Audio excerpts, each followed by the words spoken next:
gentlemen, this is the main event of the evening. And now, it's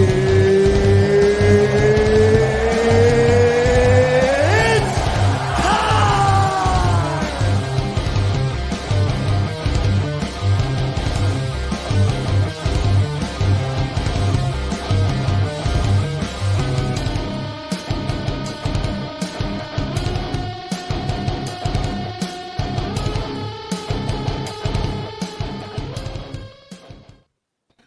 And welcome everyone to Circle Debate Podcast and Championship on the Line and ER Podcast.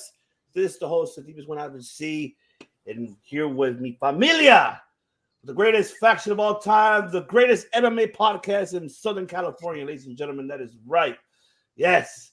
Of course, I'm the moderator, of course, and let me go introduce, of course, the modest of pain, half of him. He's only here. The other half is at work, unfortunately. The one-time former champ. I wouldn't say unfortunately. Whatever. Yeah. It has begun, yes. And of course, I have the five-time Tapology World Champion, Alex Mares, Championship on the Line podcast. There you go. You're happy? You're happy? Okay. That's better. Yes, of course. I got the man that brings that rage in the cage. And that's why he is the phenomenal one, ladies and gentlemen. Phenomenal one, Coach Rage. Engage. We are. That's right. There we go. We pass it on to the director himself, who's the host with the most, taking it coast to coast, who will be taking care of this show. Ladies and gentlemen, your host, the director himself, the one and only, Chris Kennedy. Take it away. What is up, man? We are returning to Madison Square Garden, the modern Coliseum. Man, I remember when you couldn't have MMA in New York. Now we're in the biggest venue in the world. It's amazing. Yeah. And to have the feel-good hit of the summer, UFC 281, with, the rematch almost a decade in the making, the third fight between the two. We always wanted to see Joe Duffy versus Conor McGregor. That never happened, so we're getting Adesanya versus Pereira 3. But this time, different sport, different rules, different fighters. So let's see if we think that tradition stands or if there's going to be and still at the end of the night. Oh, I think it's going to be new, but we'll get into it. I love that. We do have a 5-fight main card starting in the lightweight division from New Zealand. We have Dan Hooker versus Claudio Puelles. Who wants to predict this one first? Let's go with Ivan. Really? What? Ivan, you got it. You got this, man. Wow, I got this. Really. I mean, I am not familiar too much with Claudio, though. That's one person that I am not much familiar with, but I'm familiar with Dan Hooker. Of course, we know Dan Hooker's style. We know how he fights. Honestly, this one I'm going to go, even though it's a lightweight bout, Hooker, I mean, just looking at, where he's been so far. I mean, he needs his win. He needs his win too. Yes. Oh, there's Ryan, the chosen one. Perez. That's right. He was part of the show. What's going on, Ryan? Yes. I'm going to go with Hooker by decision. Like I said, I'm not familiar with Claudio much. So I'm going to go with my heart. You can say more in my mind. So I'll go with Hooker decision. Cool. Alex, so we're doing same fights all around, right? And then going up the card. I like that better. Cool. Alex, for sure. Man. Like Ivan said, Hooker does need a win. His last 5 fights, I think he's like 1-4. Obviously, he did not lose to, he lost to really top fighters. Lost to Islam Makhachev, and his last fight against Arnold Allen and Michael Chandler and Dustin Poirier. So, those are big names, top names in the division. But Claudio's a guy that's climbing up. He's very good in the ground, very sneaky. Has a really good knee bar, leg lock. He's caught locking in. My bad. What was that? I'm trying to share the content, so it just auto plays on my end. Very good. Like I was saying, Claudio, I think is getting better. The striking's getting better. His ground game's getting better. I'm gonna go with Claudio. I think he gets it done. I think he gets a submission. on Hooker. I'm gonna go second round submission by Claudio. You did your homework, sir, and I commend you for that because Claudio Puelles, I think, is not only the only UFC fighter to have more than one knee bar, and if that's not the case, he's the only UFC fighter to have more than 2 knee bars with a total of 3. Yeah. His sub game is on point, especially in that division. So I was definitely going to pick the same thing you picked. We are in sync with that. I'm picking Claudio by sub round 2. Ooh. Oh, yeah. Ooh. I have no idea what method it's going to be. That would be some money right there. He's won most of his submissions by, he has 4 knee bars, rear naked choke, arm triangle, and an arm bar, 1 head kick, which I need to go watch that fight. He got that head kick in a minute, like 7 years ago. I want to see who a guy with that many subs gets a head kick. I want to know what that looks like. That looks pretty cool. He looked really good in his last fight too. I mean, I think it's like Guida, who is not only unfinishable but untappable too. So yeah, it's a huge feather in his cap, and I think he's going to do the same to Dan Hooker. Round 2 sub, Coach. Yeah, that was the math that I was going to use. He submitted Clay Guida, right? So, damn. So yeah, how do we say his last name? Claudio Puelles. Puelles. Okay, cool. Puelles. Okay. There you go. I'll forget that as soon as I say it. Awesome.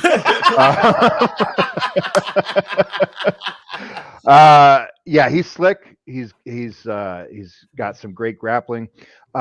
Hooker is weak on the ground. And I think Hooker's I think he's past his prime. And I don't think so at that age, did he ever even get to hit it? You know what I'm saying? Yeah, he's only 32. He's not even 30, right? I think he's 32. He's 32. Goddamn. Yeah, 32. That's unfortunate that his prime is already passed. He could go. Yeah, I see him going to PFL. I don't know. For some reason, I see him go to PFL or Bellator. Sure. Yeah. PFL it would be good for him. Bellator, I don't think he has the name recognition or the fan base for that. But hey, best of luck to him. Yeah, spoiler alert, I'm going to be picking against City Kickboxing pretty much all night. So, but yeah, I like Claudio. I like his ground game. His stand-up is good enough, and Hooker's takedown defense is not good enough. So, what round will it happen in? I'm going to go with round 1. Hooker taps round 1. Yep. I like that. Awesome.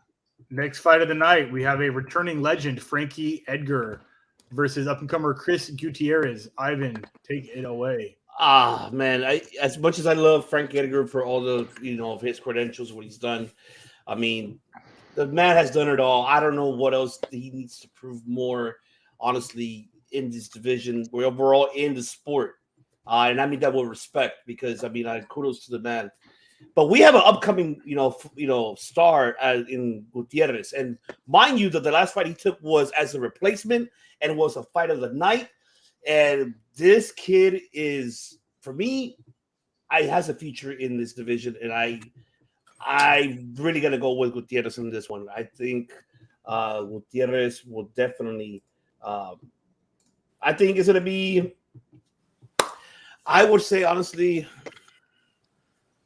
Damn, I don't want to put too much Edgar out, but I'm gonna go with Gutierrez, and I'm gonna go up 3rd round TKO. Wow. Yeah. You've got an opinion about that, Alex? Take it away. Yeah. Frankie did announce this is gonna be his last fight. Win or lose? Is that what we're saying? As I would say, Edgar belongs to Bellator. Edgar belongs to Bellator. Yeah, Edgar, go to Bellator, man. Just go. Go to Bellator and commentate. Yes, commentate. Be a backstage role or something. Don't fight him, Bellator. Get on the mic. There's no way out. But yeah, like you said, I think Edgar said this is it. I think this is his last fight. So I think he's gonna go for bang. Gutierrez, he has a winning streak, but this is this is the next level for him. I mean, this is a big name in his record that he's going to fight. A win over Edgar will look good in his record. But like I said, there's levels to this game, and I think he's going to taste that when he fights Frankie. Frankie just has that experience. He has that championship experience. And even though, he's been losing, I think experience is going to play in this fight. And I think he's going to use his wrestling a lot, which I think is going to be a big advantage for him. And I'm going to go Frankie with a decision on this one. I think he gets a done decision. Ooh, Okay. I like that. I like that. I ain't mad at it. I'm just going to disagree with it. There was a time when 8-fight win streak in UFC was the magic number. A lot of guys would get to 7, but if you got to 8, you did something legendary. GSP did it. John Fitch did it. Those were some of the first fighters to ever get to 8. Chris Gutierrez, a guy who has only been on one pay-per-view, and this is now his first main card fight, is at 7 right now. He's at 6 with a draw, so he's on a 6-fight win streak, but he hasn't lost in 7 fights. A guy who most people haven't heard of is doing it, and I think he's going to do it again. I think he can walk out of there with a TKO. I think Edgar is tough, but tough isn't a talent. Tough is your ability to take punishment you shouldn't be taking to begin with, and I think Chris can get it done in 2 on a TKO. Like that. Well, Coach. I think Edgar should have retired 2 knockouts ago. He's a shell of his former self, and I hate seeing this. I hate when the UFC does this. And the fighters to blame also, and the fighters people. The Edgar is a legend, and he has nothing left to prove. But all he's doing now is damaging his health, his brain, his legacy. This fight is not going to go well for him. I hope he doesn't get hurt.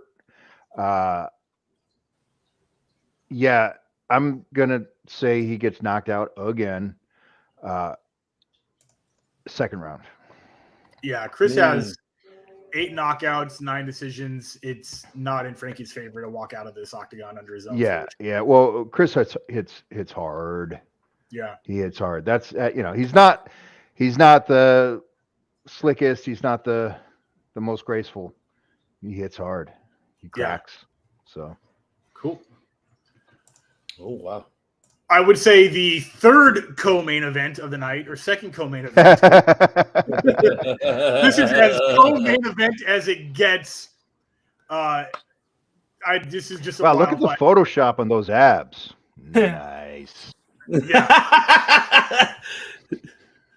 Sorry. I can do that too. Dustin Poirier versus Michael Chandler in the lightweight division. This is already fight of the night. Is it going to be fight of the year? Is it going to be better than Chandler versus Gaethje? Ivan, what do you think? Help me, Lord. I need to interrupt. Whoever did this Photoshop on Chandler, they need to explain that the ribs are not striated. Muscles are striated, but they actually have striations on his ribs. And I don't know. I don't know what comic books they've been looking at. How would you even develop that muscle? That's not a muscle. That's the thing. Exactly. That is a costi. Ribs are not striated, but I'm sorry. It looks like a Spider-Man comic book. It looks like Venom or. It looks like the suit. Yeah. Okay. Sorry, Ivan. That's it. I know you're good. I was talking. So, I've been having a discussion with the chosen one. This is, we're at work. He's been saying Chandler doesn't have a chin. Poirier does. So Poirier has opportunity to go ahead and knock out Chandler. Chandler, on the other hand, we already know what's his dilemma. His dilemma is he's very fast-paced on his first 2 rounds, and then he gets gassed out by, I would say, mid-second round. and that's always been a flaw for him, as we've been seeing. Who And did he say who gets cast out? Chandler. Okay, I don't know about that. Which Bellator fight did this happen in? Because that dude was running that division by decision for like ever, and champion too. Yeah, like so I don't know what. Look at all of his wins. Like are in every single one of the rounds are available. So I know, I see it. I see it. Gas does not be in his vocabulary. Yeah, that would not be my flaw on Chandler's cardio. So continue. I would say Poirier gets gas more than Chandler. No, and I was gonna get to that too. I was gonna get to that, but you know, I don't think gassed is the right term. Chandler's know, power does drop off in the later rounds. He does slow down. There you go. Thank you. Does he gas out? I don't think that's the right. I don't think either of these guys gas out, but both of them do. The gas tank for sure. Yeah. Right. I'm sorry. Go ahead. Thank you for correcting me by using the term of words, and I apologize. I'm too ghetto, so excuse my language. But other than that, I mean, this is a tough one. They're both, lost their last fights. They both need a win. I love both of them. No, Chandler knocked out Tony Ferguson. Oh, you can. I forgot that he fought with Ferguson, but I know prior to that he lost to Gage. Who did Poirier lose to? Let me see. Charles Oliveira. Yeah, Oliveira. Yeah, before that, he was on like a 3-fight win streak, and then he had won like 10 out of his last like 11. So yeah. I'm going with Chandler by decision. I'm playing it safe. It's going to be a good fight, though. I tell you that. This is going to be an incredible fight, and I'm looking forward. So I'm going to go with Chandler by decision. Cool, Alex. Man. I think overall, Chandler, like I said, Chandler has the knockout power to knock out anyone out in the division. I think his speed and I think his power is going to be a factor in this fight, and I think he's going to catch Poirier. He's going to knock him out. I want to say probably second round. I think he ends up knocking him out. Alrighty then. I think that Poirier is more tactical with his range and can get it outside of that power and strike with footwork in any direction away from whatever power Chandler's coming with. I think he's going to do that for a decision. I think he's going to just be crafty and just kind of like how he fought Conor. He kind of found a way to stay away from the power, but still pick his shots and then close it out. I just think it's going to go to a decision for Poirier. Okay. Yeah, I think this is going to be a fun fight. Hey, what do you guys think about? I didn't see it, but are these two shit talking each other?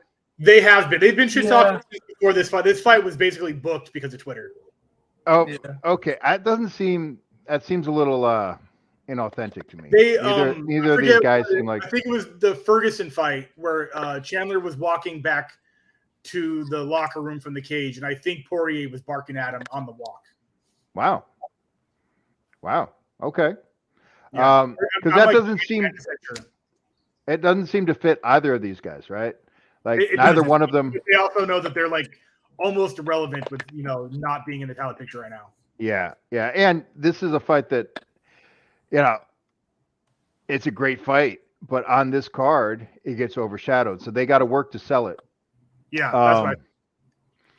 I don't know who's going to win this one, right? So my feeling about Poirier is that he's on his decline.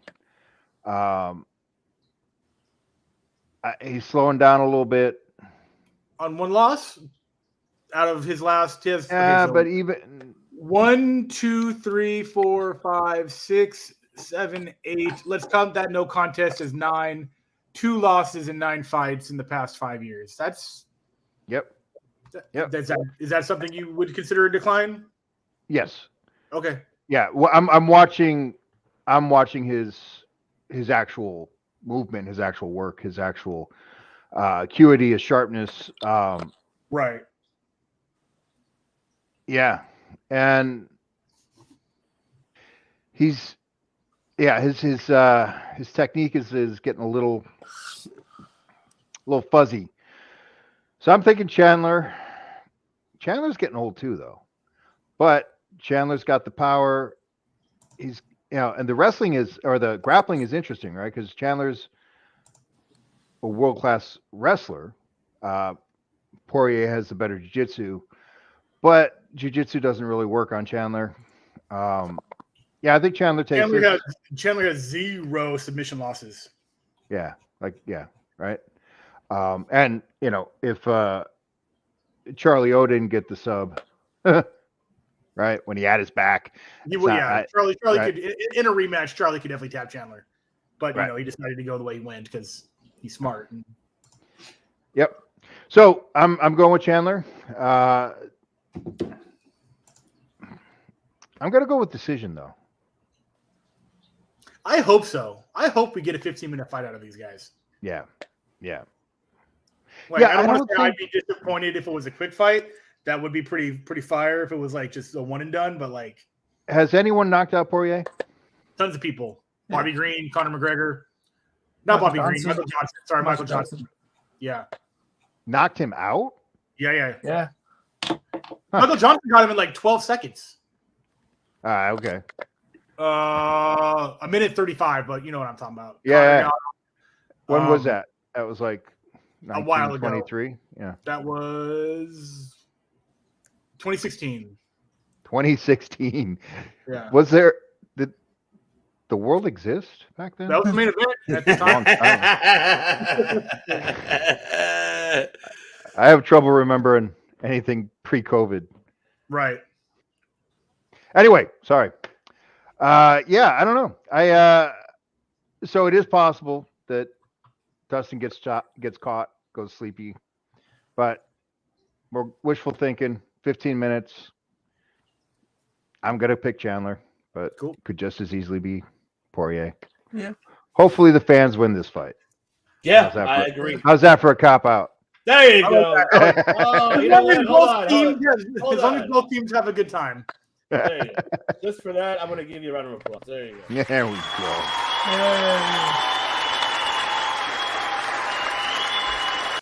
For the fans, we are now on to the first official co-main event of the night, first title fight of the night. Carla Esparza, the Cookie Monster, out of local girl, Orange County. I should be a bigger fan than I am. I'm just not. Versus Weili Zhang.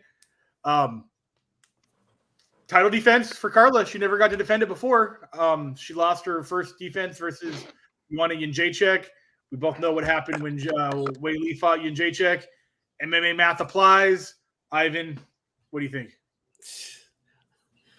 I think I do remember this, the last Esparza fight. I think Coach and myself and I think we all digressed really about the last fight that Esparza had. It was really it wasn't the best. I think if you go back to the archives, you can look at it. We really were disappointing at that fight. I'm gonna go automatically. I'm gonna go Zhang Weili. She's gonna take it. Zhang Weili has been looking really impressive of her coming, her comeback and her training, and she's hungry to get that title. Esparza, from the other hand, I give her a lot of respect. Something tells me that Zhang Weili is going to come with a lot of furious in this one. So I see. What do I see in this fight? I can go back and look at her. Pretty much refresh my memory here. I can see Zhang Weili win this by TKO. I would say second round. Yeah, second round TKO. She wins this fight. And new. Cool. Mm-hmm. Alex. Carlos Esparza, it's gonna have the same game plan as most of her fights. She's gonna try to take it to the ground, use the wrestling. I think Weili is gonna defend a lot of the takedowns. She's gonna keep it in the stand up. And I think her stand up is just way better than Esparza. And I think that's where she's gonna catch her. She'll catch her. I want to see third round. I think she's gonna stop her referee's gonna stop it, and that's gonna be it. And yeah, Whaley new champ. Cool. I don't think Rose got into Zhang's head at all. I think that was a very efficient knockout by Rose in that first fight, but we saw in the second fight that Zhang was not affected by it, and she came out to fight, even though it was a spirited loss. She came out guns blazing. I don't think she's going to come into this fight afraid of the wrestling. We saw that in the second Rose fight where she wrestled with her and was able to get up from takedowns or get takedowns. She was everywhere in that fight. I think she has supreme confidence in her stand-up, and she's going to use that and have no fear of the takedowns, basically wrestling in reverse and get that TKO in round 2. And we're going to have another repeat champion in this division because the same 3 chicks have had it for the past 6 years. And the only reason, and I'm passionate about this, the only reason that those same 3 women who deserve that belt have had that belt is because Tatiana Suarez is constantly injured. And as soon as she's back, it is over for all of you. I don't know. You don't get to speak on. She's from your hometown, so be careful. Yeah, but she hasn't fought. She hasn't fought, but she hasn't fought due to injury. She hasn't. Her last fight. The game changes. Game evolves. She got injured once. She came back. She fucking finished Carla Esparza in that fight. So I think she can do it again. I think she is just that. But Esparza won't be champ though. Can she do that with Whaley though? I think she comes back again and she can still do it. I think that's how good Tatiana Suarez is. I just can't wait. But until then, it's going to be passed around like hot potato amongst the same 3 women. Which 3? Cookie Monster, Zhang Weili, Rose Namajunas. Okay. Because those are the last 3 champs for the last 4 years. After Joanna lost it to Rose, it's just been them 3. Andrade had it for like a weekend, but that's about it. Shit, I forgot about that. Yeah, so did you. So I would consider Carla a friend of mine. I didn't say anything disrespectful. I just said I'm trying to temper my words because Carla is a friend of mine. But I agree with the collective here. I'm going to go so far as to say she didn't win the belt. Rose gave it to her. Yeah. I don't. Rose straight fucked up. It was Garoza's fight to lose. And she lost it. Do you think it's because she's in her head? Do you think phenomenal? No, I think she was getting 2 different. I think she was getting 2 different coaching instructions from Trevor Whitman and Pat Barry. Pat Barry was saying, I think it's worse than that. I think it's like head case nonsense. Like, she does, have her issues mentally, but we've seen her perform spectacularly with them. So right, and we've seen her say what the effects were of this. And we've seen her shit the bed also a couple times. So. That's actually the definition of a head case, by the way. Hot and cold, not knowing. So,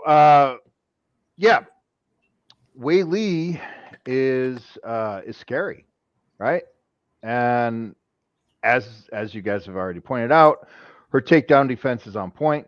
Now, Carla does look very good. She's in the best shape of her professional life. This is her longest win streak ever. Yeah. But her skill set is just not broad enough to compete at this level. So yeah, Weili is gonna win the belt. I don't know. I just hope Carla doesn't get hurt. Now, do you mean injured or do you mean hurt? I mean, I don't want to see a spinning elbow knockout or a flying knee knockout or, surgery hurt. Got it. It's not going to be a pretty fight. It's not going to, and it's going to be pretty lopsided. And, I don't want to see my friend get hurt. That's all.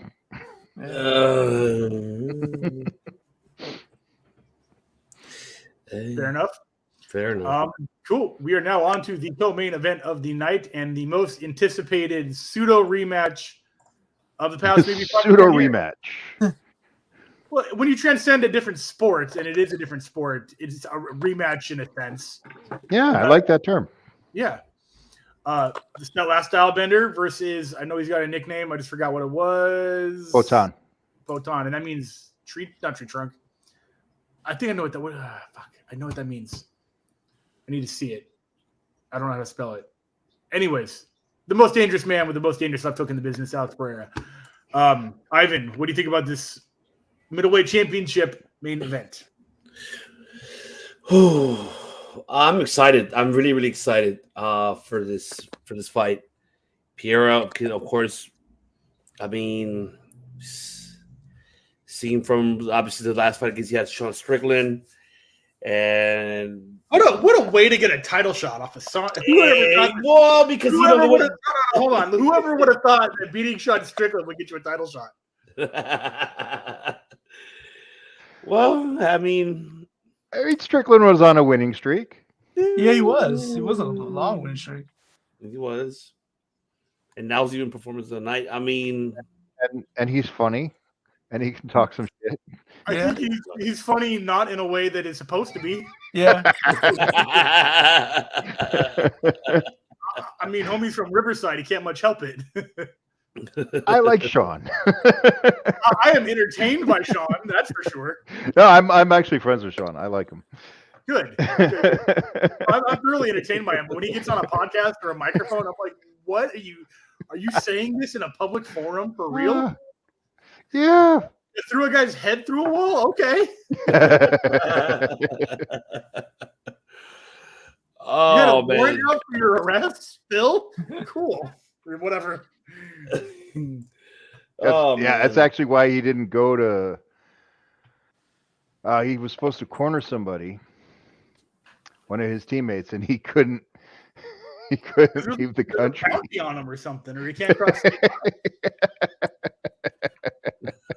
Let me see if he's ever fought outside the country.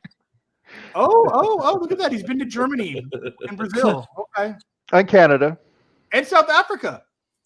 And Really? Philippines. Okay, cool. So he's not a flight risk. He's been around. Well, anyway, back to the main event. Sorry about that. No worries. I just hope we don't see this. I mean, we don't see Adesanya as Undertaker one more time. He better not come out as anything ever. If he comes out as Stone Cold or fucking The Rock or something, I'll be like, God damn it, bro. Yeah. fucking The Rock. Grace, He's gonna be wearing The Rock sneakers. Yeah, right. You never know. Probably so, right? I think this is the end for Izzy. On that, I think it's time to move on. I think Pierre's going to take this one, but I'm going to go with decision on this. I'm just curious to see how what's Izzy's strategy is going to be on this fight. I mean, this is not your average kickboxing that Pierre had with Izzy.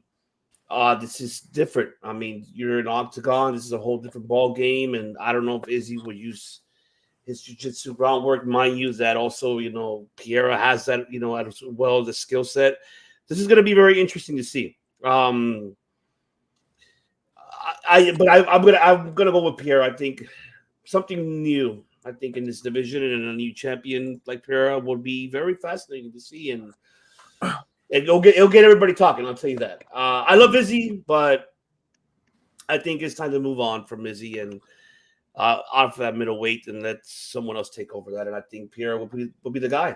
But like I said, my curiosity that this main event is to see what strategy is he going to use, and I hope that Pereira does not try to use the same strategy that meaning as a kickboxing that this last two his fights with Izzy he had, and then obviously his fights, just 2 fights in UFC, and can be different. So I'm hoping he comes with a great strategy, and it's going to be interesting. I'm just curious to see how his strategy is going to be on the fight. Honestly, more than Pierre's, to be honest, because I'm curious. So, but I'm going to go with Pierre on this one decision. By decision. Yes. Cool. Play it safe. Alex, the other Alex of the nights. Yeah. Part of me was thinking Adesanya, been a champion for a very long time. It's been in the stage many times before. And Pierre has only had 3 fights in UFC, and he already has a title shot.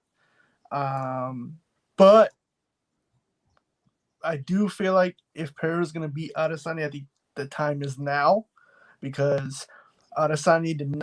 Let's be honest. The Jared fight, Cannonier, Vettori, wasn't the most impressive wins. I mean, he didn't look good. No. He won, but just I don't know, he didn't look good. And Pereira's guy is fast. He's a fast starter. He comes with those power shots, and I don't know. I think he's in his head. I feel like he's in Adesanya's head. I feel like right now is the time he has him, and I think if Adesanya fights Pereira like he did against Jared Vettori, he's not gonna win. And I think that's what's gonna happen. I think Pereira's gonna knock him out. I'm gonna go later rounds. I'm gonna go 4th round. Nice. I would not have predicted someone considering Pereira being in Izzy's head, although I understand it and I don't doubt that that's a possibility. I just would not have considered that. But yeah, I can definitely see that. Having 2 losses previously, and I think even Izzy's last kickboxing match was that knockout, I believe. But Izzy's been on the big stage a lot longer. He's been in a sport with more tools a lot longer. I'm not exactly predicting Izzy going for takedowns, which if he hits his first ever takedown, it would be against this guy. But Alex has been training with Glover Teixeira, so I'm sure they're not leaving that out of his training regimen. Pereira's not afraid of anybody. He's definitely not going to be psyched out before this fight like Paulo Costa was, like Whitaker may have been. So it's flip a coin for me. I don't know what I want either, Like if I was booking this in a pro wrestling match and I wanted a winner by a finish, I don't know what I would do. I love that lead left hook. I love it. That's one of my favorite finishers in pro fighting ever. Dan Hardy had a sick one. I love Pereira's. Izzy is he's just crafty, man. He can set traps. He probably knows it's coming. Fuck, I don't know what to say. I don't know what to do, guys. This is the most hardest decision ever. I think Izzy is smarter, but Pereira is more lethal. You know what I'm saying? So Yeah. I'm gonna do Izzy by decision. Fuck, I said it. Get it out. It's out there. There you go. I'm wrong. I just think he's more. I think he's more clever, but it's only going to take one. It's only going to take one from Pereira, but Izzy has the ability to dodge 1,000. So it's really wild fight. And that's why I'm curious, because of how he's going to come into this fight. Alex made a good point. The last 2 fights he did not look as great. Well, actually, let's go further than that. Mm-hmm. Let's look back, right? Yep. So Izzy was terrible against Cannonier. Yes. And then he was lackluster against Robert Whitaker, Marvin Vettori. Yes. He looked good getting his ass beat by Michaelwich. The Paulo Costa fight was offensive. It was so bad. And the Yoel Romero fight. Well, but he didn't look bad in that Costa fight, do you think? He just was fighting a bad fighter, and he didn't really need to do much. I thought he looked like a bitch. I did, yeah. So are you saying tactically or morally? Like his striking looked bad, and the way, or just the timing? He should have. The way Costa was not engaging and not like if Izzy stepped in that fight and fought, it would have been over in a minute. Okay. Right. And the fact that he was playing with his food a little bit too much. No, he's a bitch. He's playing it safe way too much. He hasn't looked impressive or good since the first time that he knocked out Whitaker. So I really dislike Izzy. As a person, as a champion, yeah. Yes, he looks absolutely. I think he has weak character. I think he has a weak ego. I disagree with that. And when he first came on the scene, I didn't like him. He was coming off a padded kickboxing record. And then it's like, okay, he got the hype behind him. But then I had to start respecting him because he was actually finishing people, actually knocking people out. But now he's not. He's playing it safe, and he wants accolades for being smart. Well, that's not the business we're in. We're in the fight business, and we want to see fights. We don't want to see hit and run. Alex Pereira, I've met. I know him. I've been in the training room with him. I've been in the training room with him and Glover Teixeira.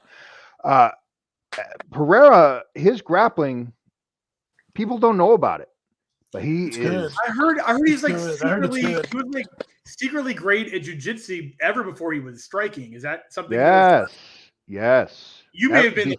You may have been the source of that. Yeah.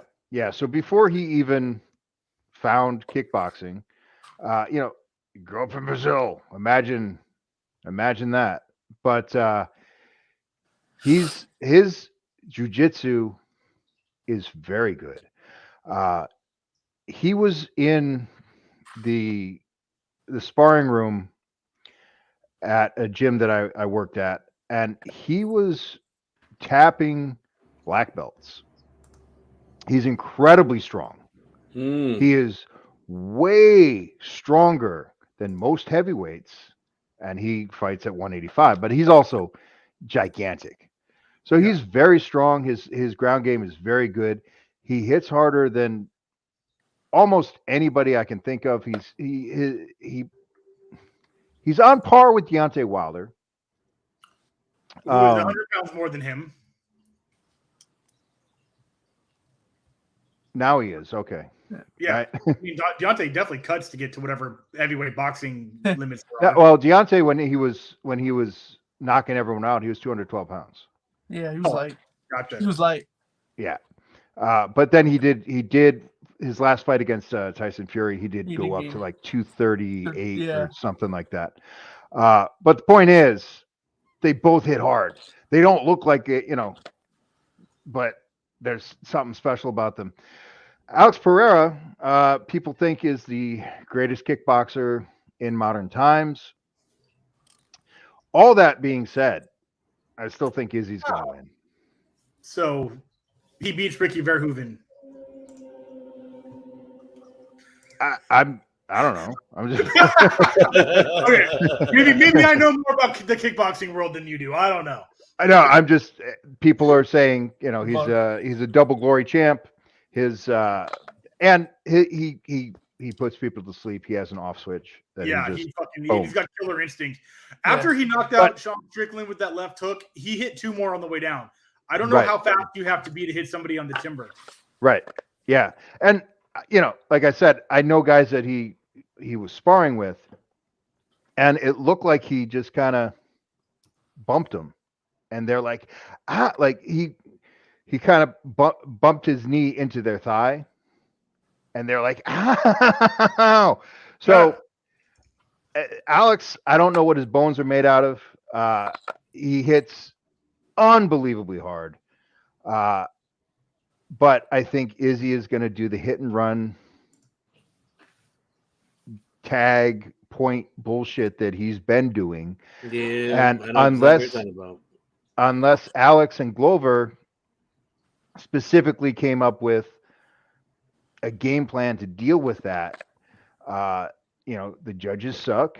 And I think Izzy's just going to hit and run and get the decision. The champ. I hate that. I don't know how champion advantage matters. It's like you're giving the champ a 0.5 point increase for having the belt. It's such a dumb logic. Yeah, but if it wasn't for bad judging, there'd be no judging. So yeah, but if Izzy actually fought Alex, he's got nothing. Yeah, he's got nothing. He's not slick enough. Alex has the tremendous power advantage, and he's stronger on the feet, on the ground, anywhere the fight goes, Alex has the advantage. Except long on the outside, running around, picking pot shots, hitting the points, and I think that's the tactic that Izzy is going to use, and he's going to steal the fight. And new. Awesome. No, and still. Oh, Your prediction is Izzy by decision. Yeah. Oh, okay, cool. wow. Yeah, I'm saying that Izzy is going to hit and run. Yeah, that's what I'm and saying. not actually engage in a real fight. Yeah. But if he did actually fight Alex, he'd get his ass beat. So he's Right. not going to do that. He's going to run and be a little bitch because he and knows. win on points. Yeah. Cool. Just like he did with Cannonier, just like he did with Marvin Vittori, just like he did with Robert Whitaker. Time and time and time and time. The last dozen fights, half dozen fights, he's stayed on the outside and he's just refused to actually fight. Yeah, for sure. Cool. Man, wow. Let's see. That's your pound rankings right there. See. So, wow, that is wild. Why is Izzy not number? I guess because of that He's one loss at a different weight class. I guess so. Usman's 4. Where's Leon? How does that make any sense? I don't care if they have a. That's the current rankings right now for ESPN. It's just, how is Oliveira? It's ESPN. It's ESPN though. It doesn't. Yeah, it is ESPN. This is weird. This is all fucked. Leon Edwards is number 7. Yeah, that doesn't make sense. He should be above Charlie Olives for sure. At least right now.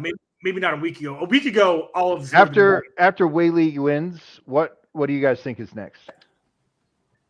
Probably the Rose rematch. I don't know. I have no idea. Yeah.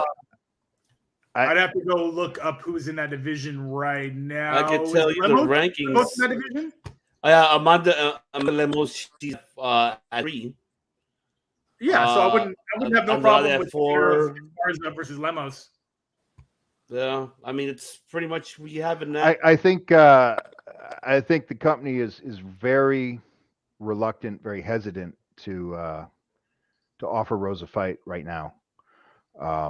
She has some work to do convincing people that she's yeah, ready I get to that. That's why I kind of rotated over to Lemos if she was in that division.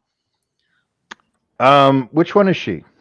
She just knocked out Marina was it Marina Rodriguez or was it Poliana Viana? Marina Rodriguez. Yeah, she just knocked her out last Saturday. Last Saturday, yep. Okay. There's other Brazilian strawweights. Up the list because this girl's she finished Michelle Rodriguez and then Marina Rodriguez or Michelle Watterson and then Marina Rodriguez.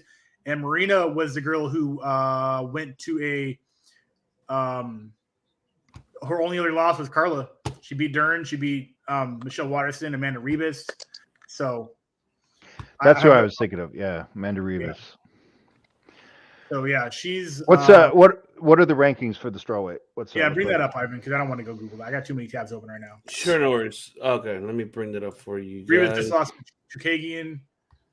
Okay, hold on. Let me share my screen first. But that's Chuck is 25, isn't she?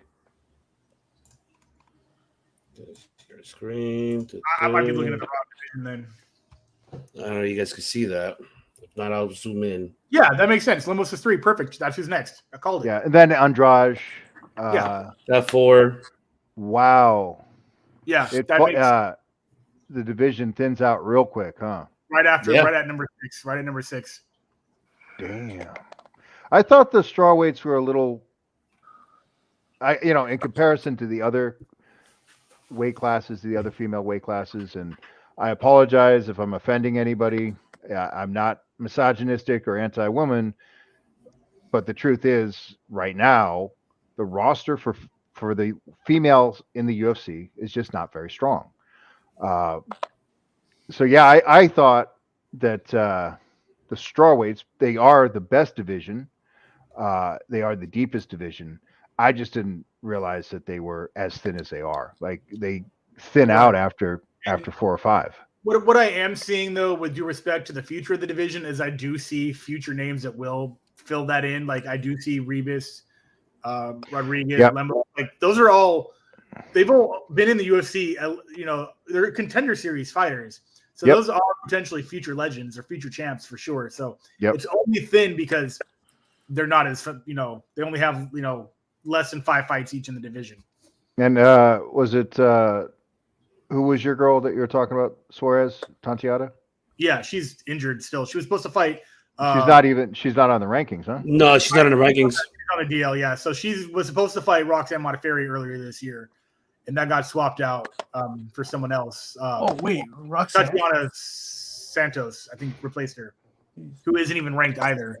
Right. Yeah. Yeah, that's your division there. I mean, and then your bantamweights there too. Yeah. So, do we know what Tatiana's injury is right now? Or this time, I should say. This time, well, the first time it was because her throat cancer came back, I believe. Oh.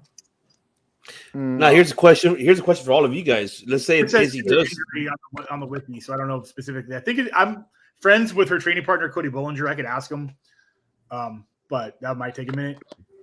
Okay. Let me ask you guys a question. If let's say if Adesanya does lose, what's next for him? So I mean, we saw what he could. I mean, and what's next for him? An immediate rematch? Because you know Dana White's going to do that. Yeah, I know that. But let's say, I've answered that question for myself. Okay. I mean, do you think Whitaker has a fight scheduled for Australia versus Whitaker is booked. I don't know. I forget who though. I think the worst scenario to consider is what if Izzy wins? Then what do we have? Let me see. Like, here. let's look at the middleweights. He's already Whitaker versus he's already Paulo fought Costa everybody. next February. He's already.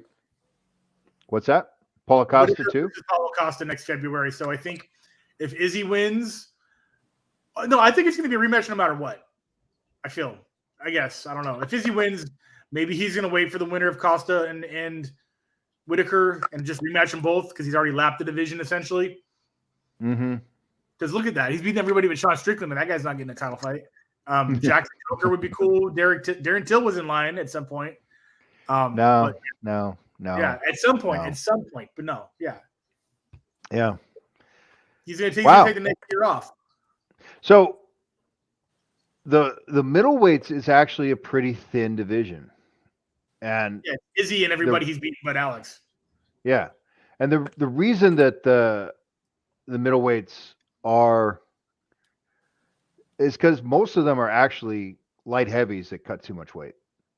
So they're not performing, they're not at their athletic potential. They are far below their athletic potential. But, you know, people are stupid. So what are you going to do? Yeah. I mean, yeah. The light heavies are getting interesting. What's that? I don't know about the middleweight division anymore. It just, if Izzy wins, I mean,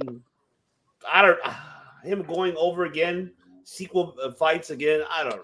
It's just, yeah. I'm not like I wouldn't mind Pierre to be a fresh face. Derek Brunson fought Izzy, right? Yeah. Couldn't take him down. Twice already. Yeah, man. Yeah, that's why, you know, I don't know, this division. Yeah. But so now we have even more reason for to want Pereira. Yes. To win. Yes, we do. Indeed. There you go. I wasn't here to complain about O'Malley getting the decision. Go ahead. Oh my God. I did appreciate the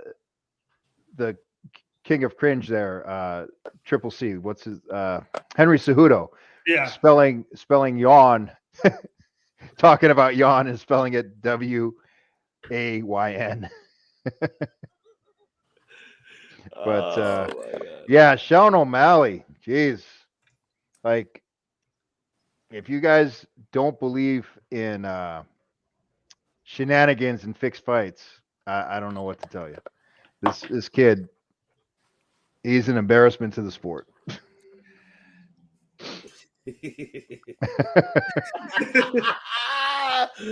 Oh, the coach is hating on O'Malley. Hating. Will never give him any credit just at all. Nope. He's Hate like, on Skittles. Fuck Skittles. Skittles. Skittles causes cancer. I don't need it. And I mean, another thing, I wish something for the best for King Velasquez too. He just got out, 8 months being locked up. Now finally got bailed for $1 million. We'll see what happens. Yeah. I don't know. This country has a pedophile problem, and we need to start cleaning it up. Yeah, this country also has a problem with attempted murder on the wrong person and not having the facts correct. So Kane, needs to do more research because he was only protecting his family, but what good is that when you get life in jail? Yeah. What's he going to do behind bars? Is he going to protect her from future people the rest of her life when you're behind jail? So yes, it's only bond. He only made bond. It doesn't mean he's free. It means he's awaiting a court date.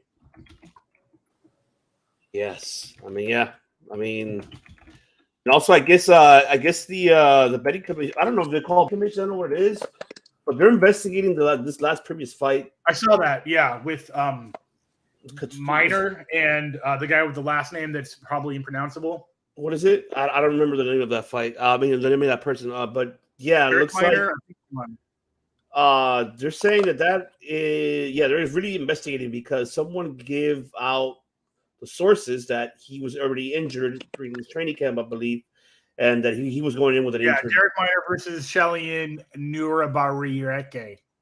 Yeah. So yeah, there was what's considered suspicious betting during the fight. Yeah. That's a big no-no. So they're really that's why I was reading about it. They're saying actually they removed that fight out of the betting odds because it was already like, why is this all of a sudden they switch? So when they found out that the word got out that hey, someone mentioned that the other opponent was injured and a lot of the betting odds went for the opposite opponent, so that's where they kind of closed it out. So now they're doing an investigation on that. So I mean, I don't know, man. These betting odds, I'll tell you, it's insane. I mean, even looking at the odds for these fights, I mean, you have Izzy at minus 165 plus 140. Alex Pereira, Sparza. They don't even have the odds for this fight. I can't believe it. They don't have the odds. They don't have the odds out. Are the odds out for Izzy and Alex? Yes, it's minus 165 Izzy plus 140 Alex Pereira. The odds are not out yet for Sparza or Weili. They're not out. Poirier's minus 175. Michael Chandler plus 150. Frank Edgar plus 175. Minus 205 Gutierrez. Dan Hooker minus 155 and Claudio Poyes at plus 135. Why is that the Sparza Weili odds are out? I'm looking for it. They're probably going to wait till the weigh-in because Carla does, I think, have a hard time making weight. Am I correct about that? She's always made it, but I think she always looks kind of bad at the scale. Is that a thing that I'm making up in my head? I know. I'm trying to look for that myself, to be honest. Alex, do you know anything about that? Or I mean, yeah, she's never missed weight, but I think maybe like she just has a hard time doing it. Yeah, it could be. I mean, she has a wrestler background though too, so maybe that's. I think they're just. I mean, we'll see. We'll see. Yes. And closing thoughts, director. No, bring it on. Well, except for what Coach said, that O'Malley was like, "Oh, I don't have an interim title." Nah, and Cejudo was like, "Nope, that ain't gonna happen." No, I can't blame O'Malley for winning a fight that he, did his best to not lose. That's a judgment thing. That's the judges, unless he was paying the judges, which I know he wasn't doing. So, I'm still waiting for O'Malley to do something to diminish the haters. Well, first of all, how do you know that? I don't. If that's something that can be done, like the old Pride days, oh well, fuck. Then they need to look into that. We're in a more capitalistic society than Japan, so yeah, for sure. Yeah, there's O'Malley is manufactured. Every aspect of him. He's a Fugazi. He's a Fugazi. Is there a fighter in his division that you would be like, okay, I'm starting to come around? Is there a thing he could do? Could he go in there and get like a one-punch KO on like Aljamain Sterling, and you would be like, "Oh fuck, I was wrong," or put on a spirited performance, and you would be like, "Okay, he's getting better," or like just no? Just no. Okay. No. It's like Jake, there's no song Takashi could put out that you would listen to. Jake Paul and Anderson Silva. I watched that fight. I had a good time with that fight. Whether or not I don't know what people's opinions are of it. I think that right hook was clean from a not a boxer's standpoint. Hmm? So you think that an amateur level boxer can outbox An amateur level boxer with a big MMA background? An elite level boxer. I mean, Anderson's hands are very good. I agree. Very good. And But in MMA, he's also already 30 years old. Yeah. But power is the last thing to go, not speed. So yeah. I mean, it's silliness to think that. It's absolute silliness. I've been in. I've trained with Anderson for 10 years. I know how good he is. I believe you. Anderson's my favorite fighter of all time. And you just have to watch training footage of Jake Paul to see how not good he is. I just don't get how no one can beat him. I mean, he's garbage. I just don't get it. I don't get how no one can beat him. There's nothing special about him. Because they are paid a whole lot of money to lose to him. Yeah. The only person that perhaps wasn't paid that much is Ben Askren, but he was paid well to get knocked out. Yeah.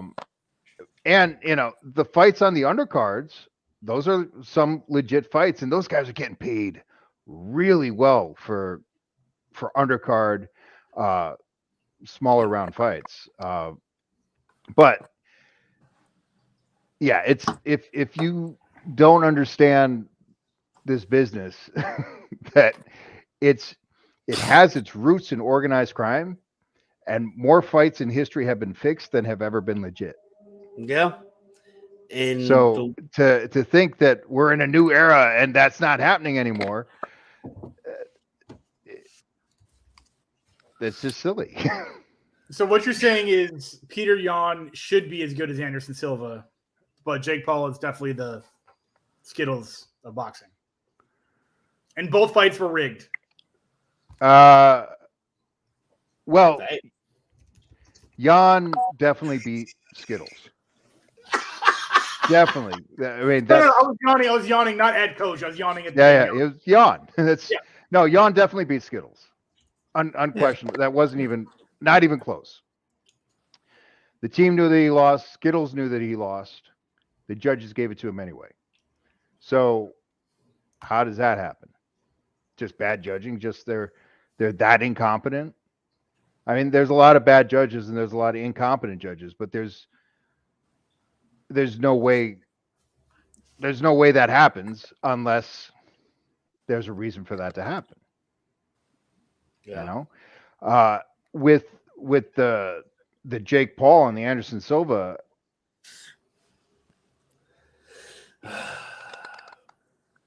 money. It's so blatantly obvious. It's like what Ben Askren said it right. Like, even if it was fixed, of course I would take that much money for a 30-second fight. Oh yeah. Well, and think about it this way, guys. Every Tuesday or every Friday, we're sparring.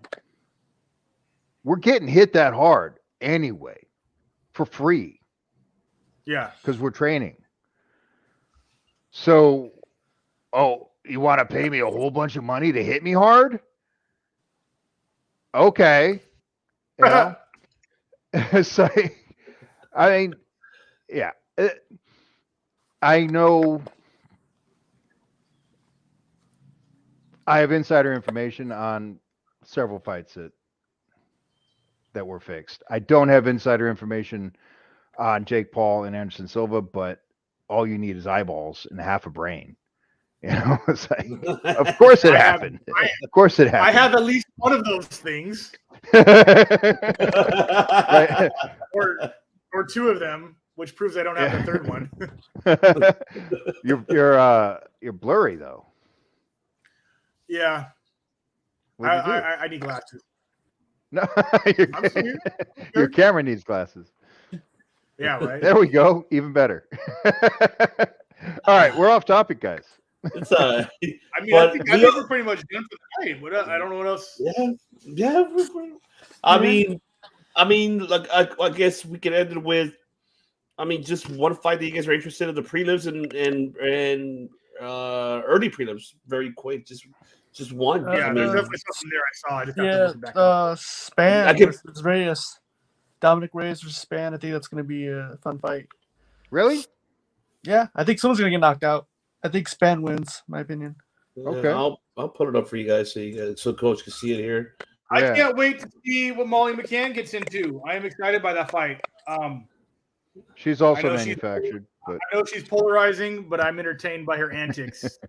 Which one, Chris? Meatball. Molly McCann. I'm very, very excited for that fight. The prelims, not the early prelims. Damn. Silvana Gomez. Go back to that fight. There we go. Yeah. All right. That is I love Carolina Kovacevic. That's she's not doing well though. Who isn't? Like Carolina. Oh yeah, no, she's not in the title picture. No, psychologically she's not doing well. Right. So Well, Carlos, what's his face? He's the first fight, huh? Yeah. And he's out of City Kickboxing, so we got to root against him. We got to root against him. I like Brad Riddell, and it's interesting to me that Renato Moicano is the odds favorite in that fight. Brad Riddell he's got some really good striking, but I don't know. Maybe because Moicano has a more well-rounded game, but I don't know. Okay. Riddell's fun to watch. Awesome. All right. So there we go. All right. We have it. Ladies and germs. Don't forget to come back next week. We'll be back giving the recap for, of course, this incredible event coming to you this Saturday. And which we're looking forward. I'm excited. Director's excited. Coach Ray's excited. Alex is excited. It's one of those fights where I just want to sleep for the next 2 days. Like just wake up with the prelims at 1 p.m. But yes, don't forget, ladies and gentlemen, to follow, of course, Coach Rage, Gage, and on the bottom description below.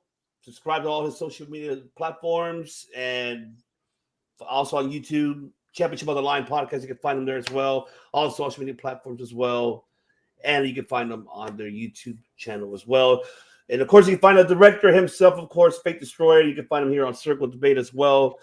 You can find him here. And don't forget, once again, November 11th for all Fake Destroyed fans.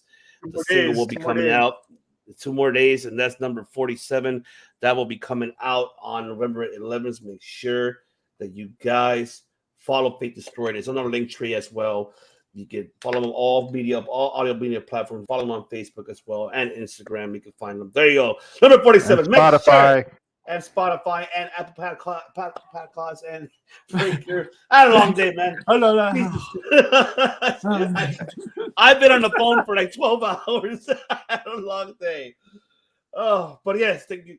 Once again, ladies and gentlemen, thank you so much for tuning in. And we will, guys, catch you on the next one.